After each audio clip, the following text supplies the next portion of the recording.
Today, I'm going to tell you a story, but sounds to be it's not only a story, but it's a real life. What I'm going to tell you today, it really touched me as me a person because I saw, sometimes we mention a lot of things that some people are in prison, but people can't believe that they are in prison. Not until you realize it. For real, what I'm telling you is the fact. There is one story today I'm going to tell you, and I believe it will also touch you because some of us we are seeming to be comfortable with what we are doing, as in our offices, but we don't know how do we escape it.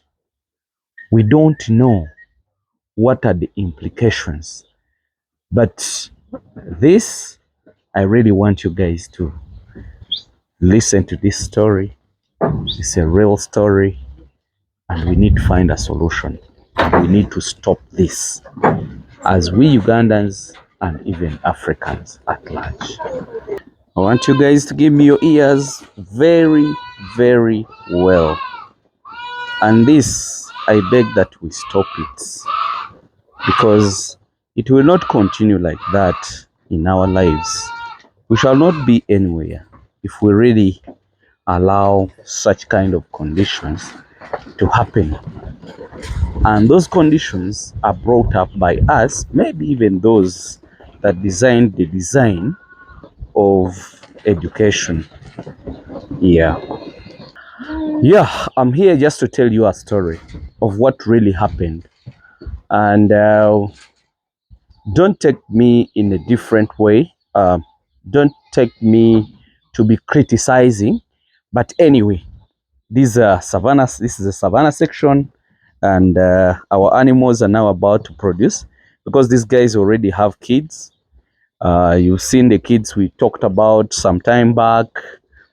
Now you see these other animals are going to produce again. But all in all, this is my story that I really wanted to give you today. There is some of my friends. Let me tell you one thing. We have regions in this country, and we really have the western region, we have the central region, and we have the northern and eastern. Western is for livestock farmers. Central, it was for agronomists, those people who used to do crop as a business. You get it? And also north, a crop, and eastern is crop. But eastern Uganda, guys were doing a lot of cereals, those beans, soya peas, and everything. Same. And in northern Uganda as well, they do the same. And in central here, they were doing coffee, they were doing maize, and maybe bananas. But right now, all these other regions, we are trying to teach them to understand how they can make money out of our country. Let me tell you one thing. There is some people who really came to my farm. They came from one part of this region, the region that really has a lot of grasses. When I talk about a lot of grasses, I'm talking about the virgin area, which still has grass to this level. If you look around my farm, all the grasses are shorter. What does that mean? That means I'm utilizing the nature. I'm converting the grass into the muscles. And where are the muscles? Show them this. These are muscles. These are muscles. These are all muscles. So that's what I've basically done. And I'm living on those muscles, right, coming from the grasses. But people are still in the real prison. You guys, I'm not lying to you. People are in prison. Let me tell you this story and you understand it. Can you imagine you're working for someone and that person seems to value you? He gives you a car, but that car is given specific time to move. Like if you go beyond this time, just park my car. Even if you had issues or what, park it. Then when you park it, find your way. Let's say, for example, you've been working somewhere, you get stuck that side, and the time of driving that car elapses. You have to park it. Let's say you've parked that car at home or anywhere that you're going to sleep, and you get an emergency at night.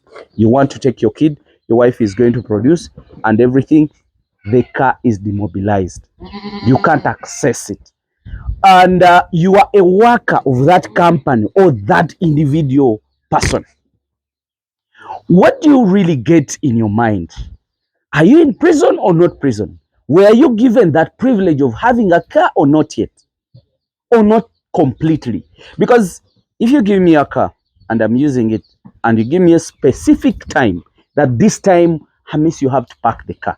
I know it belongs to the company, but if you tell me that you park the car at this time, then after I have it at home, let's say I parked it at my home by 6, and I get an emergency in the night, I don't have to use that car. And if I want to use it, it's demobilized. It can't move. My dear people, does that really give you sense that a person I work for do I have value in his life?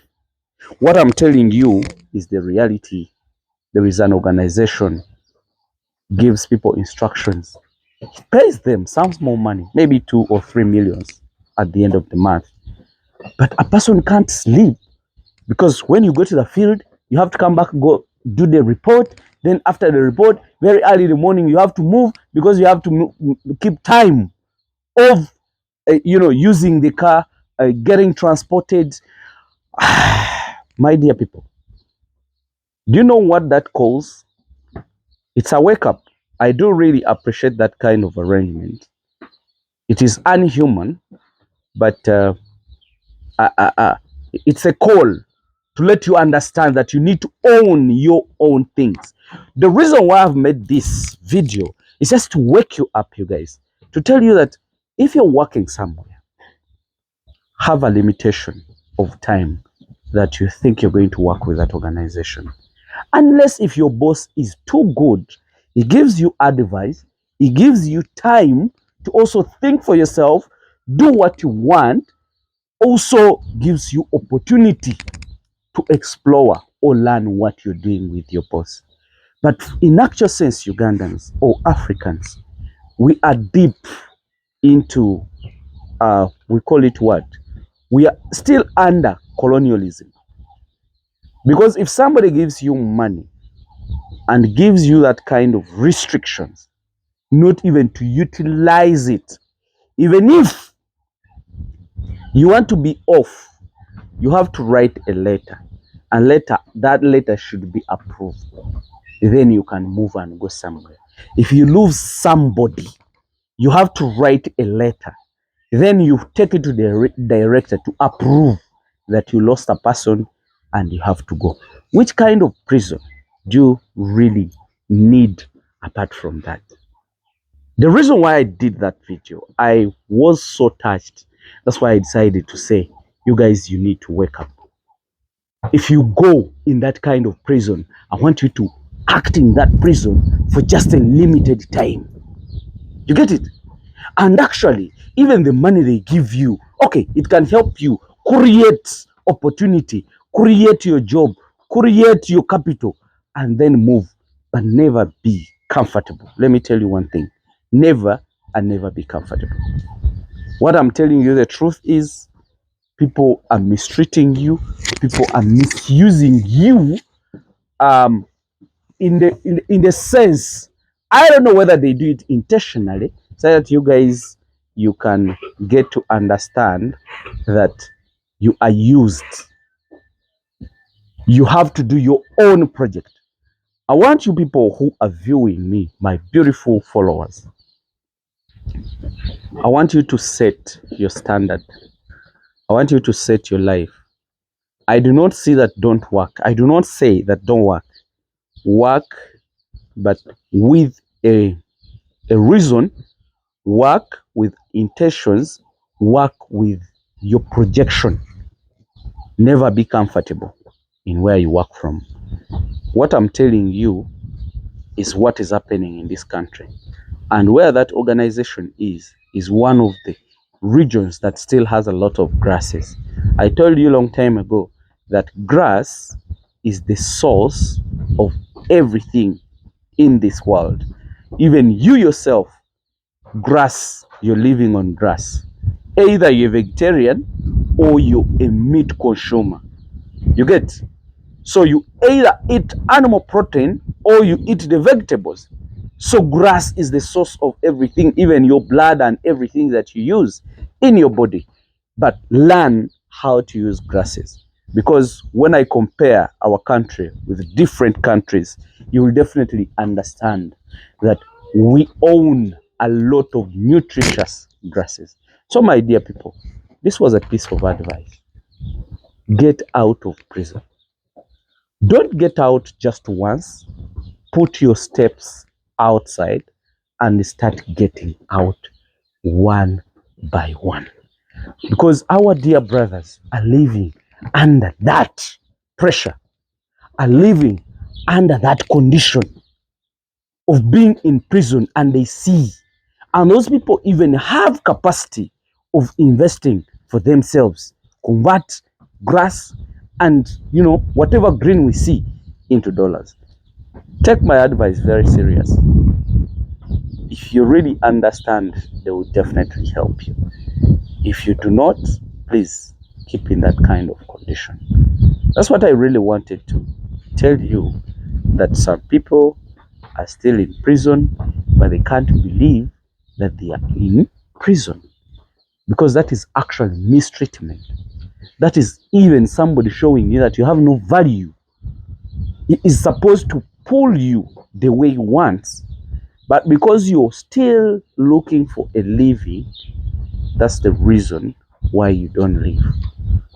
And I keep telling you, be in that prison for a given time, then leave.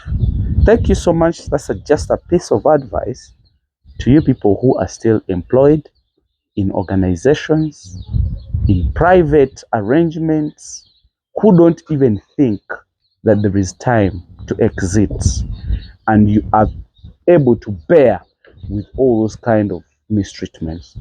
I do not say that all the employers are like that. Hamiisi is not like that, and other people are not like that. They're human, but there is some people who are not even human. So let me just wish you the best, guys, and bye for now.